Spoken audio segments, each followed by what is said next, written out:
आप सबको, पूरे प्रदेशवासियों को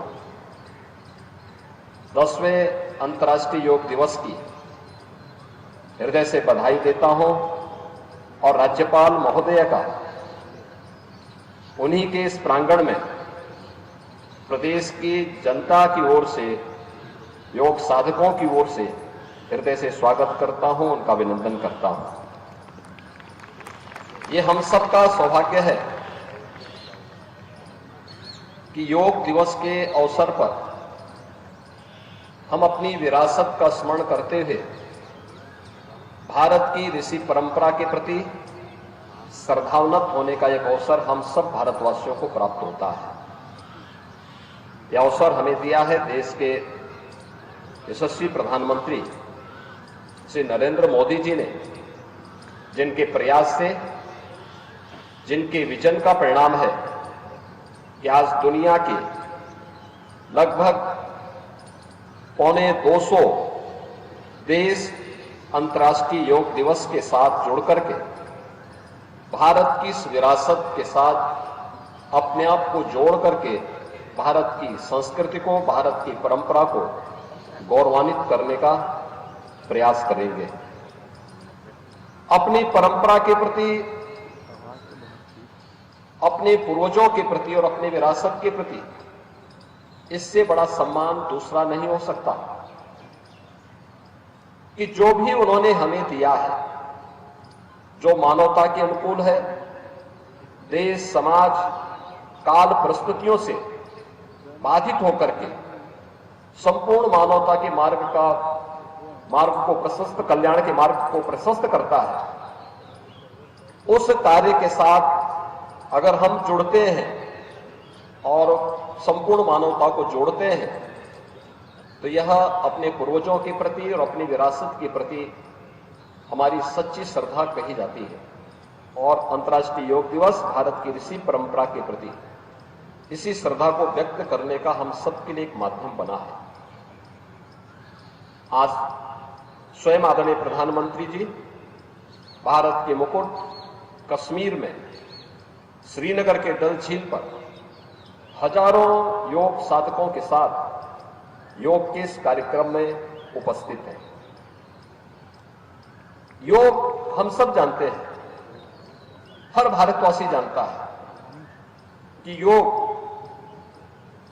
एक संपूर्ण विधा है जो हमें शारीरिक और मानसिक रूप से एकजुट करता है।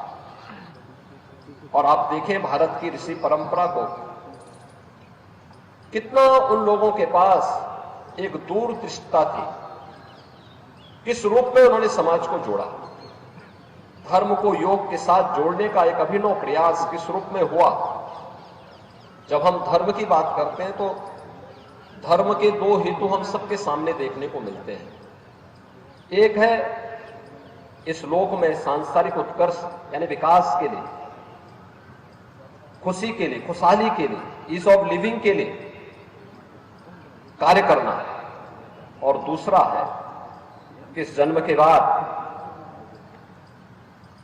मोक्ष की प्राप्ति हो। यानी धर्म के दो हेतु भारत की ऋषि परंपरा ने हम सबको बताए, और योग भी हम सबको उस परंपरा के साथ जोड़ने का कार्य करता है। याद रखिए, भारतीय मनीषा इसी बात को कहती है कि शरीर माध्यम खलु धर्म साधनम। तभी पूर्ण हो सकते हैं जब ये शरीर आपका स्वस्थ हो, ये काया आपकी स्वस्थ हो। काया स्वस्थ है तो मन स्वयं ही स्वस्थ हो जाएगा। तो उन सभी साधनों को पूरा करने का माध्यम हमारे लिए सबसे अच्छा क्या है? योग है। हर उम्र के व्यक्ति के लिए अलग अलग प्रकार के योग की विधाएं हैं।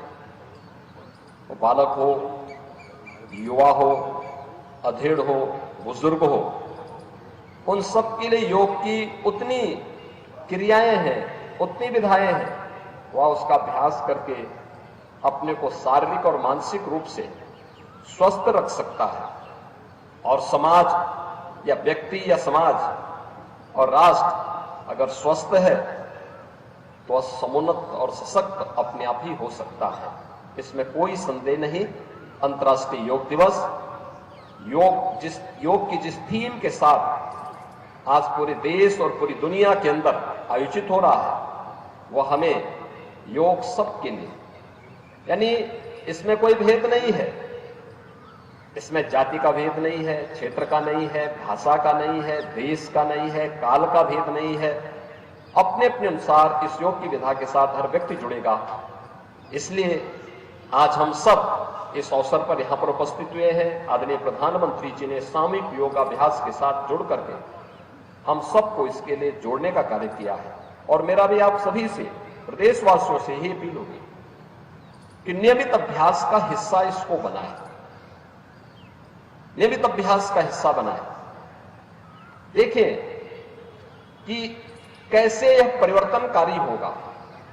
आप चमत्कार की उम्मीद तत्काल मत करिए, लेकिन आप इसके नियमित अभ्यास के हिस्से बनते हैं तो एक समय आपको स्वयं एहसास होगा कि जो भी समय आपने योग के लिए समर्पित किया है वह आपके स्वस्थ और दीर्घ जीवन के लिए, आपके शारीरिक और मानसिक स्वास्थ्य के लिए अति उत्तम समय रहा है। और उसमें हम लोग नियमित दिनचर्या से इस कार्यक्रम को आगे बढ़ाएंगे तो इसका हमें भरपूर लाभ प्राप्त होगा। एक बार फिर से मैं आदरणीय राज्यपाल महोदया का 10वें अंतर्राष्ट्रीय योग दिवस के अवसर पर हृदय से मैं उनका स्वागत करता हूं, उनका अभिनंदन करता हूं। पूरे प्रदेशवासियों को इस योग दिवस की हृदय से बधाई और शुभकामनाएं देते हुए अपनी वाणी को विराम देता हूं। धन्यवाद। जय हिंद। बहुत बहुत धन्यवाद माननीय मुख्यमंत्री महोदय। अब से लगभग 10 मिनट के बाद माननीय प्रधानमंत्री महोदय का कार्यक्रम श्रीनगर में प्रारंभ होने वाला है।